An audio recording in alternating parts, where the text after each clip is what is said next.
ঠাকুর আমার সোনাকে রক্ষা করো, আমার সোনাকে যেন কোনো বিপদ ছুঁতে না পারে।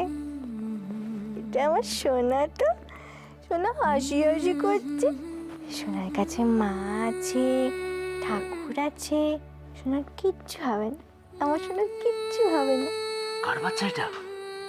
বৌরানী আবার অন্য কোনো বাচ্চাকে তুলে আনেনি তো? সেটাই তো আমার ভয় করছে। এই তুমি কিছু জানতে পেরেছো? নার্সিংহোম থেকে বেরিয়ে কোথায় গিয়েছিল, কোথায় ছিল এতদিন? তখন ওই অবস্থায় এসেছে, কি করে জিজ্ঞেস করি বলো তো?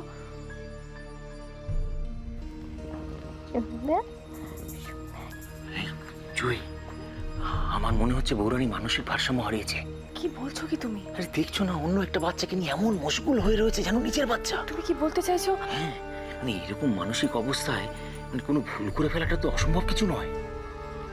কিন্তু তাহলে তো এটা সাংঘাতিক একটা ঘটনা। এবার তো থানা, পুলিশ সব জানাজানি হবে। আমিও সেটাই ভাবছি, কিন্তু অত রাতে এলো কেন?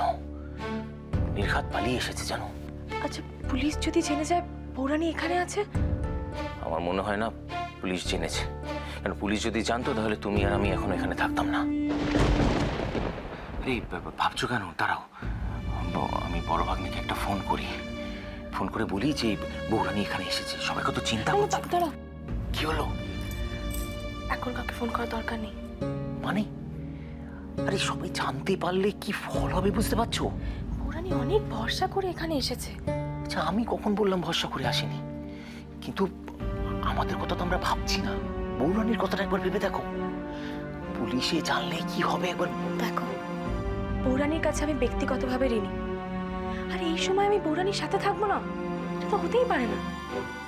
তুমি আমি দুজনে বৌরানীকে খুব ভালো করে চিনি। আর 5টা সাধারণ মেয়ের মতো বৌরানী নয়। হয়তো আমরা যেভাবে ভাবছি ব্যাপারটা সেরকম নয়, অন্যরকম। মানে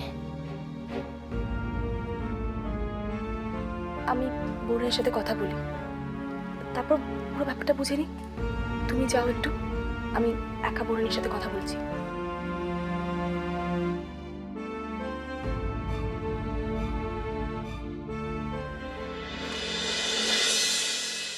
হ্যাঁ বলুন, শুনছি। আরে বাবা, অপারেশন হয়েছে, পেন তো হবেই। এত পেন কিলার দিয়ে দিই? কি বলে? হ্যাঁ, পেশেন্ট পার্টি যা জানতে চায় ফাইলটা দেখে বলে দিন। অ্যাবসলিউটলি। আচ্ছা শুনুন, কোনো প্রবলেম হলে আপনি ড্যাডকে ফোন করবেন, বুঝেছেন? সারা রাত তোমার ওটি ছিল? সিরিয়াসলি?